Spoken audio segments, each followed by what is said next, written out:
Welcome back to WCB Jazz Vinyl. Today, I want to do a little bit of a reflection on 2025 in terms of the vinyl market, sort of the hobby of collecting, and then also issue some sort of resolutions for 2026. This is the sort of video I like to do at the end of every year, and yeah, I just think it's kind of fun to sort of try to predict and also see if any of your predictions or resolutions from the prior year sort of came to pass. So that's what we're about to get into. As always, hit like, hit subscribe, follow me on Instagram. I'm at what_can_brown. All right, so where to begin? Well, one of the areas that I know a lot of us focus on is prices, both price of new vinyl as well as the value, right, of the vinyl that's already in our collection. And listen, I know that that's a very sort of collector-focused way to look at things, but if you're here on this channel and you're paying attention to what I'm saying, either you're somebody who collects and listens to vinyl that is used, or you're interested in buying new stuff. And I think that the pandemic kind of maybe gave a lot of people an irrational sense of the trajectory of vinyl prices, and so that becomes a big topic of interest for those of us who have the thousands or hundreds or even thousands of records as I do. So let me kind of address this in just a couple of different ways, I suppose, because I do pay attention to some of the trends, some of what the industry is saying in terms of what's happening with unit sales and with revenue, and so reflecting back even in 2024, I remember talking about this in some detail. The fact of the matter is that in 2024, a lot of people were talking about this idea that the market was going to collapse, that people were exiting the hobby, that everybody who bought during COVID were selling off their stuff, and there was this sort of publicized article that said that vinyl sales had gone down by 30%, which ended up being a complete lie, complete fabrication. So it essentially what happened in 2024 after all of that, I don't know, sort of swirling of energy and concern, is that the vinyl market overall actually grew by 6.2%. And the latest trends for 2025 is that vinyl sales are actually up 7.4%, at least as of October. And that's very likely because they typically don't get too specific with qualifying any of these numbers, but that's likely in terms of revenue and not necessarily volume.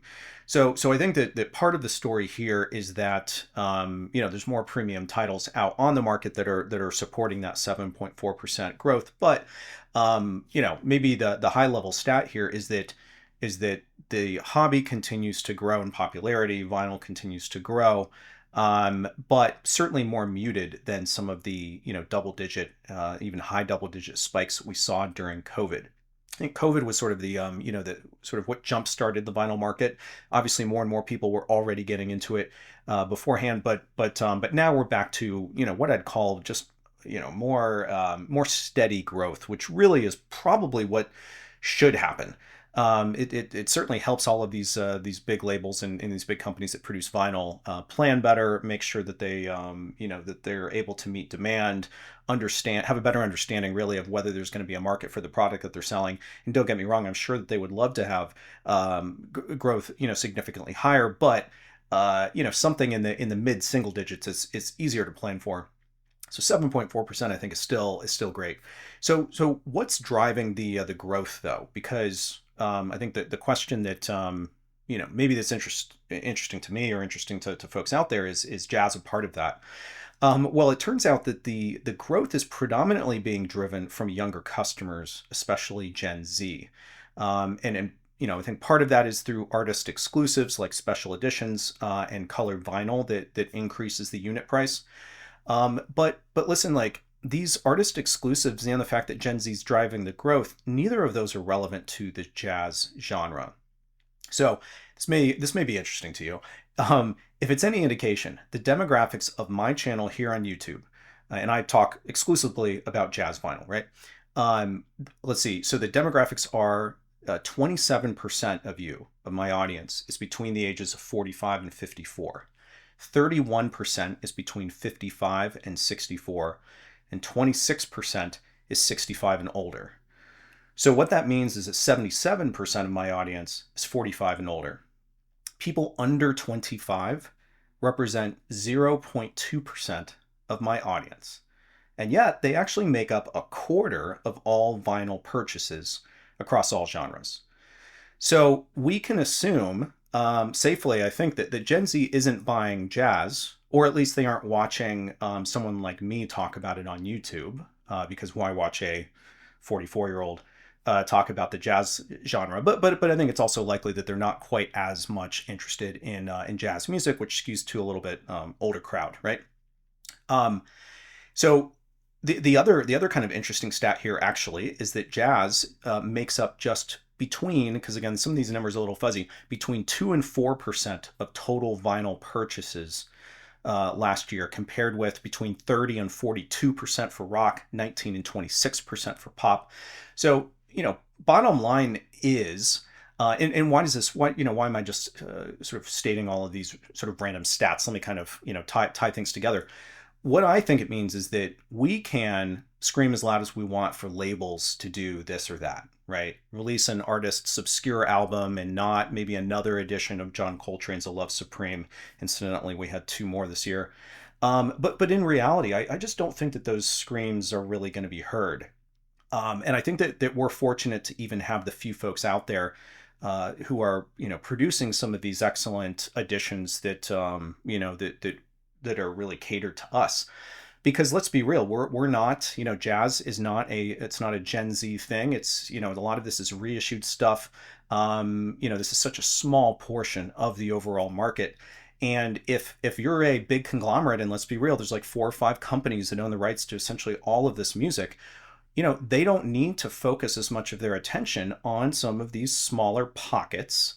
Um, unless they're actually going to be able to increase, I think, their per unit sales. So in a way, when we see these UHQRs and we see these premium titles and we see, like they're trying to essentially milk this audience for as much as they can, $100 for an edition, 150, or if you're ERC, $500.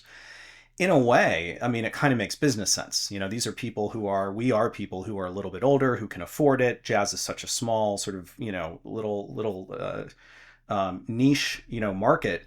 And I think that if they're going to spend any attention on it at all, they're going to want to make sure that they make some money. So, it's a weird place to be in, because it also feels like this audience here has such high standards, and we're very vocal about what we want and what we don't want. And I just don't necessarily know that it's going to make much difference.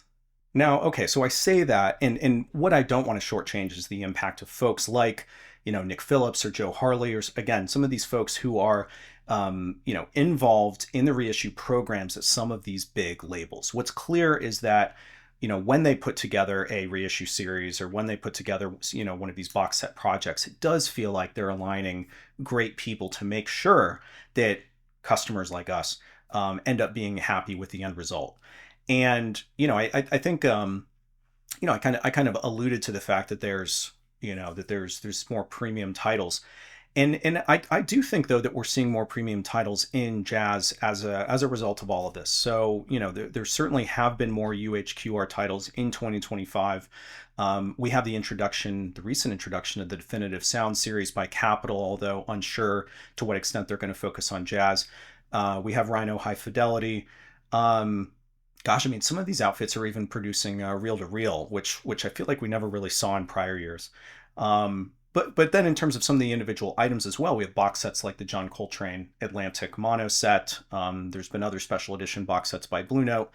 And I think that with these more premium items, it is interesting that the standard editions of Tone Poet Classic Series, OJC, etc., haven't risen in price. And maybe, the other thing to say about this is that despite the fact that I'm saying, oh, these big conglomerates don't need to pay attention to jazz, we do have some new reissue series, although not necessarily spearheaded by the big conglomerates, right? So the Muse series is being tackled by Time Traveler Recordings, which is Feldman's latest project. We have Strata East, which is a collaboration between Mac Avenue and the Tolliver family, actually putting together these releases. So in some ways, it feels like we're going to continue to rely again on these few passionate people to focus in on some of these lesser known labels in order to bring out this material that we haven't seen before? Is it going to be a Sony or or a Columbia or somebody like that that decides, oh, I'm going to do this reissue series, or is it more likely that it's going to be again these individual sort of producers that are hunting through or coming up with an idea to pitch to gain the licensing rights to actually release some of these reissues. And I think that that'll be interesting to see. So what do we think, I guess, we could say about what's going to happen in 2026 based on what we've been seeing, say, over the last year, or really over the last 2 years? And I think that based on what I see and people that I talk to, and I don't know, just my sort of exposure to this industry, I feel like part of this is advised by the exit of Vinyl Me Please. We also have the entry of the Verve subscription series. Generally speaking, though, I actually think that people are going to pare back on subscription based services and be just a little bit choosier about what titles they want. And I think that the result of this is going to place more effort on the labels to offer some sort of differentiated product in exchange for that membership. And we've seen that, right? We've seen Verve and we've seen Blue Note, which incidentally are both part of Universal. We've seen them have exclusive titles, which obviously annoys some people, but it's a reason, it's an enticement to get people to subscribe. And I think that they're going to have to do more of that if they want to get people to actually sign up for these subscription models. So it could mean more exclusives, it could mean more benefits otherwise, but I think the bottom line is that the quantity of people who are interested in this music are not necessarily increasing at the same rate that the volume and revenue sales are increasing across other genres. And so therefore, there's always this effort to try to get more money from the existing customers when you can't grow your customer base.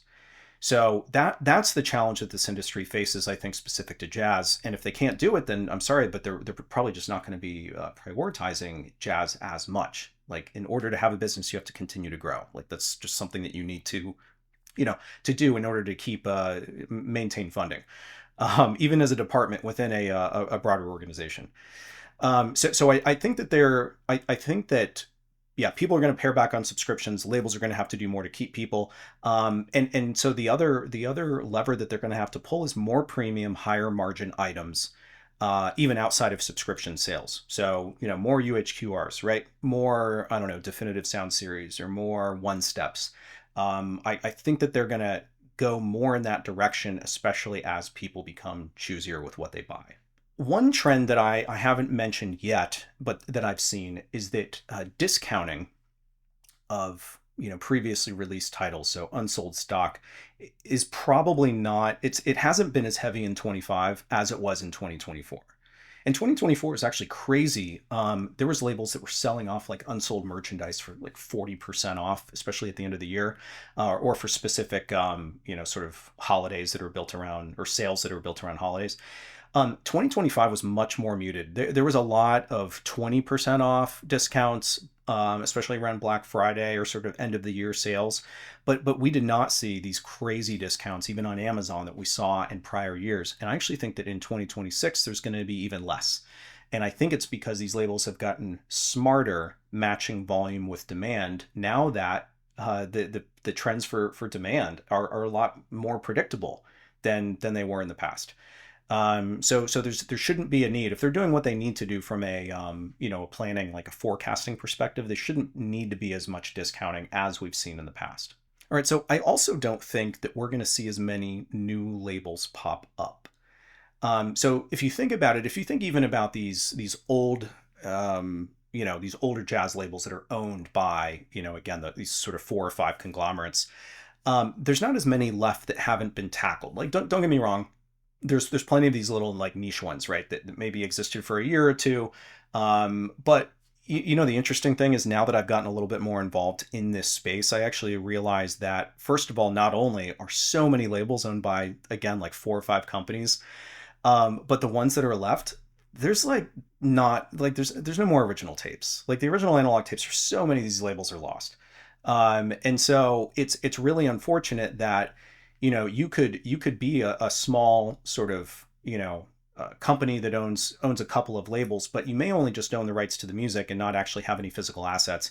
Or if you do, it could be an LP transfer, or something like that, as opposed to owning the original analog tapes. And the original analog tapes continue, no matter what you think about. Digital can sound just as good, and maybe it can, maybe it can't. The fact of the matter is that people will open up their wallets for all analog pressings, especially in the jazz space. So, there's not, having said all that, there's just not as many opportunities as there used to be, say, 5 years ago, for dusting off some of these old labels.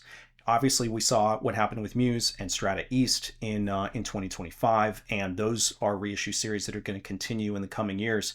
But I just think that there's not as many opportunities. I think there's going to be a little bit more sort of one-off, or maybe labels that sort of play the field a little bit.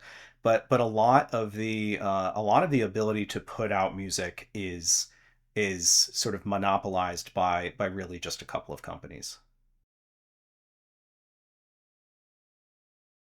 All right, so kind of, I guess, tying up maybe a reflection on 2025 and how this is, sort of shaping the outcome for the future.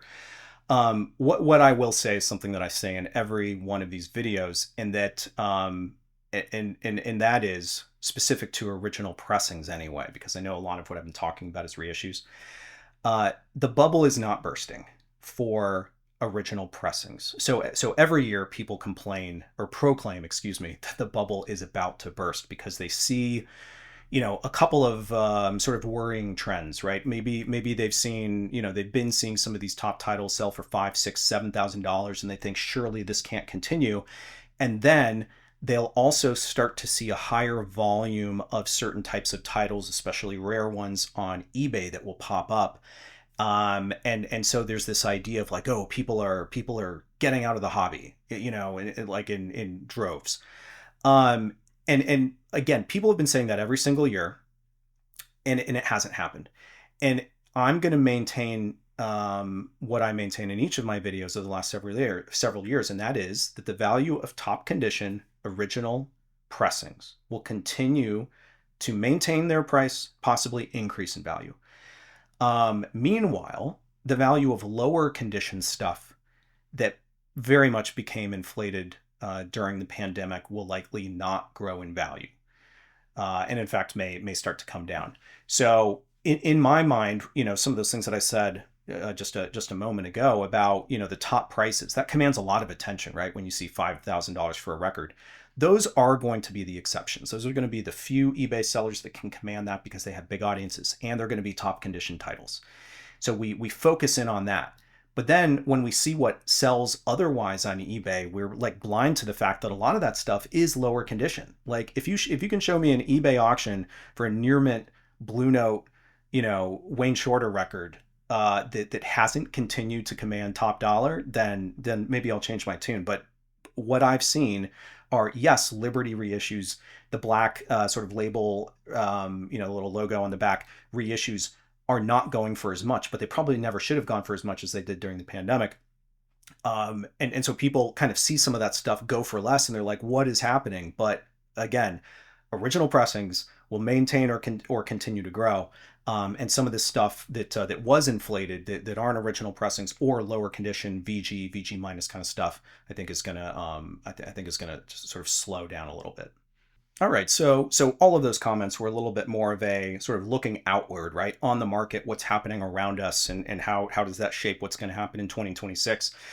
And now I just want to spend a couple of minutes focusing a little bit more internally, to say, what am I doing as a collector, as a buyer of vinyl, and I guess, how has 2025, I guess, shaped my own sort of habits. So let me first start out by reminding you that in 2024 I had a goal. So not last year, not this past year, but the previous year, I had a goal of selling 500 records, and the reason that I wanted to was because I wanted to be able to afford this turntable behind me. And it turned out that I actually sold the 500 records that I wanted to, and I only had to use half of the proceeds in order to buy this turntable. So it ended up working out really, really well. Well, the fact of the matter is that in 2025, I continued to buy a lot of records. and I continue to have records that I need to sell. Some that are piling up in a closet in the hallway, and some that are on the floor in here because I just haven't convinced myself that I can part with them yet. So the bottom line though is that I need to continue to sell. Because as a collector, that's just something that I do. I'm always buying in order to upgrade some titles, or I maybe I bought something and it didn't sort of connect with me, and I want to part with it. So that's going to continue. I will say that I in 2025 I didn't sell 500, but I did sell 277, which isn't nothing. I actually grossed about the same amount of money that I did when I sold those 500 though. So how that worked is that the average sales per item actually went up by like between 40 and 50%. So that's kind of how that worked out. So I do want to keep selling because I keep buying. And certainly I would love to sell more than I buy. I need to be able to continue to have all of my records in this room. So not in that hallway closet where I still have like 150 I need to sell. I need to have the entire collection contained in this room and not on the floor, which inevitably means I have to sell some. So I don't have a goal specifically for 2026, just that I want to keep records out of the closet, off the floor. And that's sort of my visual indicator, right? If I'm keeping this collection contained outside of obviously my bank account statement, right? So the next thing that I want to do is I need to finally organize my collection. When I started this eBay channel, one of my very first videos was in how I organize my collection, and it turns out, and it still is, by label. And it's not just that I have a section for Blue Note or a section for Prestige. In fact, this entire what is it? Is it a 4x2 or a 5x2 in the corner here? One, two, three, four, 5x2. All of that's Blue Note. Every single one of those records are Blue Note from top to bottom. And then down here, over here, I have another like 6 cubes that are Prestige and in New Jazz. So I take that approach though for every label. So I have a Impulse section, I have an Atlantic section, a Verve section, I have Bethlehem section, I have Muse. Like it makes it difficult for me to find stuff. And because I've been DJing more and more, it makes it difficult to build a playlist because I'm constantly hunting through sections of my room in order to find what I'm looking for. I need to once and for all reorganize my collection. Is it likely that I'm going to continue to have Blue Note all together in one spot? Yeah, it is. But for almost everything else, like maybe like Blue Note and Prestige, I'll keep that way. But everything else, I need to do alphabetical. It's the way to do it, and I need to do it. But it's going to take a lot of effort. There's a lot of records in here, and it's going to be a mess from the point that I begin until I end. And so that's why I've been holding off. But I really need to get organized. So I just mentioned that I DJ and the difficulty of building a playlist. Well, in 2025, I actually continued to DJ quite a bit. This was only something that I just started to do the last time I made this video a year ago. But I had probably 6 or 7 or 8 or something like that gigs throughout the year at a mixture of different listening bars here in Atlanta. I also went to New York and I did 3 different 5-hour programs on WKCR highlighting, gosh, I can't even remember. Riverside was the first one I ever did, so I must have done Bethlehem, Three Blind Mice, and oh gosh, what would the other label have been that I did in Savoy.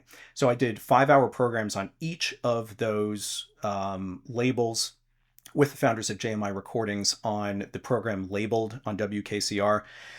So essentially needle drop set list for 5 hours, and we kind of talk about it. So much fun to do those. We're actually in the process of planning what 2026 is going to look like to continue to do those. I'll probably also continue to do a little bit of DJing here locally. But listen, like I do all this stuff for fun, not because it actually makes not because it actually makes any money. So I'd always love to do more. It's just a question of like, do I have do I have the time and ability to do it? So anyway, that's kind of on a personal note. I do want to continue to do that. As far as additional upgrades, so the last major piece of equipment that I've referenced here on this channel was probably my turntable, or the fact that I sort of did a little bit of a trade for these Paradigm speakers that are behind me, whereas I used to have KEFs in the room. So one thing I will say that I haven't mentioned, I don't think yet, is I do have a new Phono preamp, which is by the European brand, sort of acronym EAT. It's like an EAT, EGLO, like mini or something like that, or petite. That's what it is, petite. So maybe at some point I'll kind of talk about that. It's actually the first time that I've had a tube phono stage. So I've been kind of messing around with that. Whereas before I had a Parasound phono pre. But otherwise, do I have specific upgrades planned for this room in terms of equipment?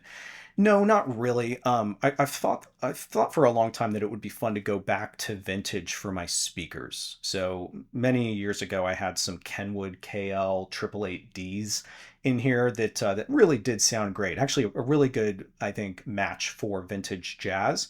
And I've thought, should I go Altec? Should I go Klipsch? I've tried Heresies in the past and didn't really perceive any difference, and so I was like, do I really want to go with a speaker that may not necessarily be the most am I going to have confidence that this thing isn't going to need to be maintained and have to put more money into it in the future. So it hasn't been enough for me to get out of more modern speakers. And again, I'm not necessarily considering any upgrades on from an equipment standpoint. I love my turntable. I love having the Macintosh units in here. So maybe at some point in early 26, I'll do kind of just another like room tour, if you will, of the equipment that I'm running, just to give folks a little bit better sense of what I'm working with, because I know it's been a while. So the only other component that I've talked about over the last several years, and that I made significant progress in 25, and will certainly continue to make progress in 26, is this. I've long said that I wanted to have more of an impact in this hobby. Um, so in the past, I've said, listen, I feel like I'm on here making YouTube videos and posting on Instagram, but I'm not really doing anything. None of this is lasting. Obviously, like YouTube is going to be around for a while and these videos will last, but none of this is really extremely impactful, or at least as impactful as I want to be in this hobby. So, when I made this video last year, I said kind of in passing, oh, I'm working on evaluating test pressings for a release, and I didn't want to talk about it. Well, it turns out that now I've become essentially a one of the two-person label Gamut Recordings. So that was a big thing that happened in 2025, especially in terms of making it official. Because early on I was kind of advising, and then it's become a little bit more official. So launching a label, I mean, this is kind of everything that I think that I wish that I could have done in prior years, but never thought that I could do. And a big part of it is credit to my partner Philippe Berman, who is really the one who put together this label and did a lot of the upfront work, and I've sort of come along for the ride, or at least that's the way it feels. But I'm getting more and more involved, and especially for the second release and the next couple of releases that we're thinking about.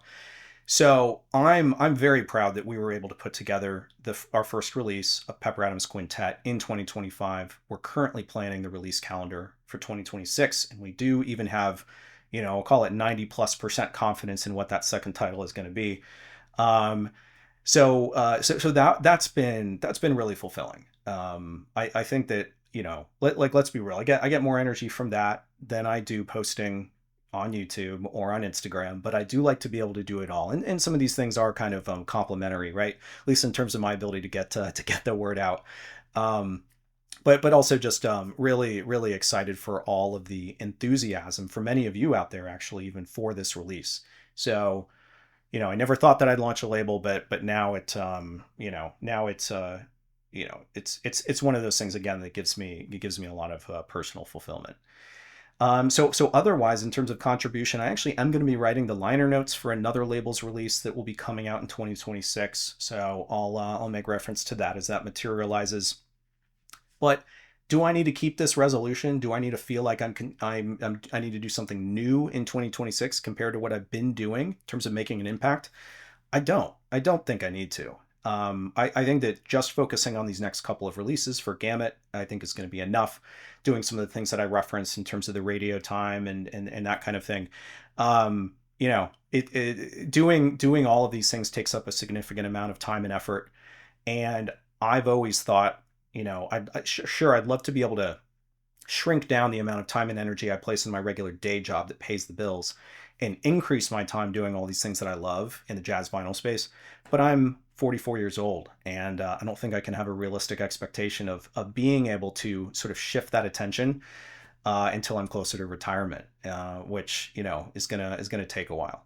So anyway, that's kind of that's kind of my sort of personal reflections for 2025 and how I see 2026 going. Maybe the only thing that I'll add is I'm kind of interested in what everybody else sees, right? How does everybody else sort of perceive the vinyl market, and how you're, what decisions you're going to make in 2026? Are you going to pare back? Are you not? Are you still trying to pick up certain titles that, original pressings, or are you shifting to more of a new reissue kind of strategy, or vice versa? Um, I'm just this is an industry that I'm interested in, not because I'm trying to sort of play it like one with the stock market in terms of, determining, like, or is the value of my albums going up or down? Because I don't buy or sell based on that, really. It's just something that, because I'm so interested in this hobby and I focus on so many aspects of it, it's something I pay attention to. So I'm curious about what other folks are doing, or maybe what your resolutions are for 2026. Stay tuned to this channel, subscribe if you haven't, as I hopefully address some of these resolutions for myself in 2026, especially reorganizing this room. So we'll see how that goes. Anyway, this is very likely going to be my last video of the year. In fact, I'm almost positive. So thanks everyone for your continued attention. And yeah, here's to 2026.